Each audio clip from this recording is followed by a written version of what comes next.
அப்போ சத்தியம் பண்ண மாட்டீங்க இல்ல? பண்றோம் ரேக்கா. ஆனா ஒரு கண்டிஷன். ம். எல்லா இடத்துலயும் கோவப்பட்டாலும் நம்மளுக்கு மரியாதை இருக்காது. கோவப்பட வேண்டிய இடத்துல கோவப்படலைனாலும் நம்மளுக்கு மரியாதை இருக்காது. ஆனா சாப்பாட்டுக்கு உப்பு மாதிரி கோவம் அளவா தான் அண்ணா இருக்கணும். ஆ. ஆனா நீ எங்களுக்கு கொஞ்சம் டைம் தரணும். ஒரே முட்டா கோவமே படக்கூடாதுன்னா அப்படி இருக்க முடியாது. கொஞ்சம் கொஞ்சமா வேணா குறைச்சுக்கிறோம். நாங்க ஒன்றும் அனாவசியமா கோவப்படலையே.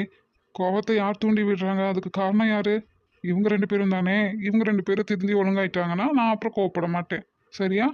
ஆ, நான் கேட்டதுக்கு நீங்க ஓகே சொன்னீங்க. ஆனா நீங்க கேட்டதுக்கு நானும் ஓகே சொல்றேன். தேங்க்யூடா குட்டிமா. இனிமேல அண்ணனுங்க 2 பேரும் கொஞ்சம் கொஞ்சமா கோவத்தை குறைச்சிக்கிறோம். சரியா?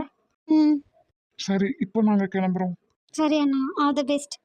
பார்த்தா ரேகா ஏதோ இப்போ ஊங்குறா. சிவா மட்டும் ரேகாவை நல்லா வச்சுக்கல. அதுக்கப்புறம் தான் உன்னோட முழு சுயரூப தெரிய போகுதுங்கிறது அவளுக்கு தெரியல பாரு. ஆனா எப்படி உன்னால மட்டும் இதெல்லாம் முடியுது?